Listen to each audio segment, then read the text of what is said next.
الشرائع السماوية والقيم الإنسانية، وألا يكونوا هدفا أو ضحايا.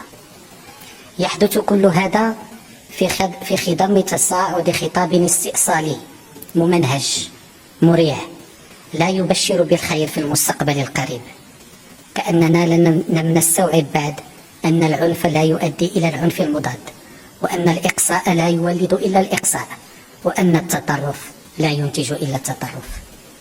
وبالتأكيد لا يمكن بأي حال من الأحوال فصل ما حدث عن الأسباب الجذرية التي شكلت وما زالت عاملا رئيسيا في انفجار الوضع، بما في ذلك على وجه الخصوص انسداد الأفق السياسي للقضية الفلسطينية، واستمرار الانتهاكات الإسرائيلية الممنهجة والإجراءات الأحادية الجائرة في القدس والأراضي الفلسطينية المحتلة.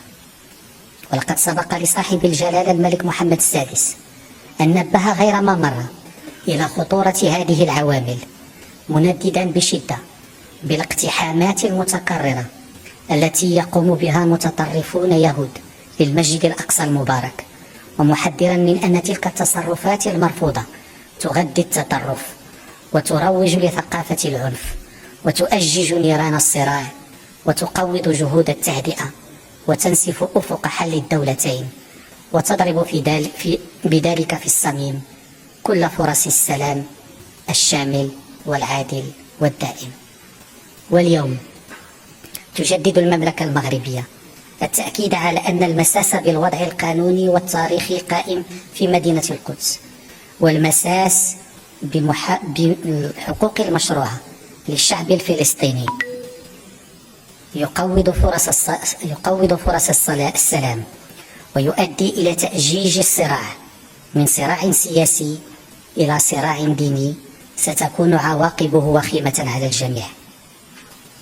أصحاب السمو والمعالي والسعادة، حضرات السيدات والسادة، لم يعد مصطلح خطير يكفي لتشخيص الوضع الحالي في الشرق الأوسط أمام تصعيد غير مسبوق وسع ساحة المواجهات وأذكى حلقة العنف والعنف المضاد بحدة قد تقضي على ما تبقى من فرص وآمال شعوب المنطقة في إقامة سلام دائم وشامل. هذا الوضع المتأزم يسائل أيضا المجتمع الدولي والقوى الفاعلة والأعضاء الدائمين بمجلس الأمن حول مدى نجاعة تعاطيهم مع هذه القضية المزمنة.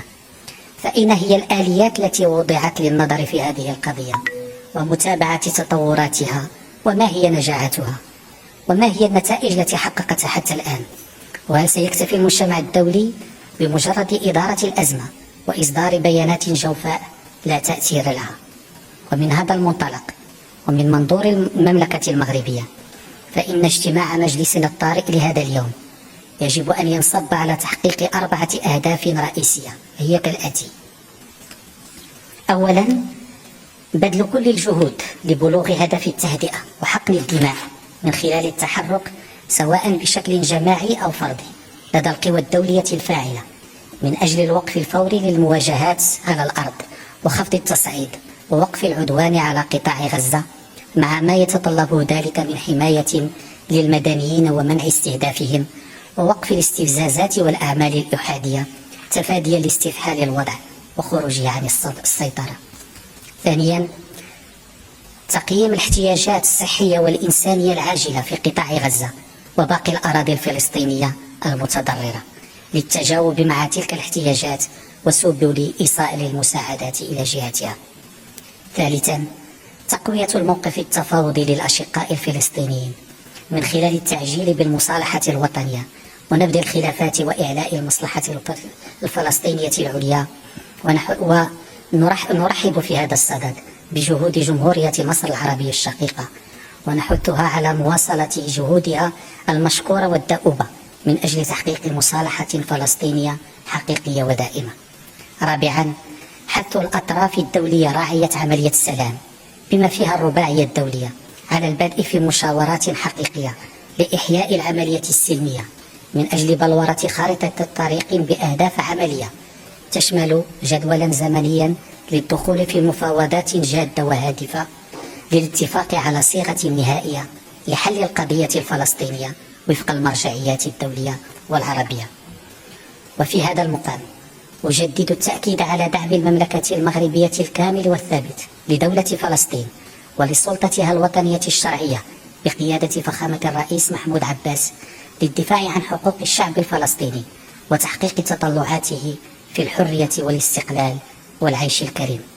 أصحاب السمو والمعالي والسعادة، معالي السيد الأمين العام، حضرات السيدات والسادة، إن أمن الشرق الأوسط واستقراره، كما أكد على ذلك جلالة الملك في رسالته السامية بمناسبة اليوم الدولي للتضامن مع الشعب الفلسطيني، يتطلب مساع بلا انقطاع وجهود حثيثة ومتواصلة للخروج من منطق الصراع والعنف إلى منطق السلام والتعاون وبناء فضاء مزدهر لشعوب المنطقة.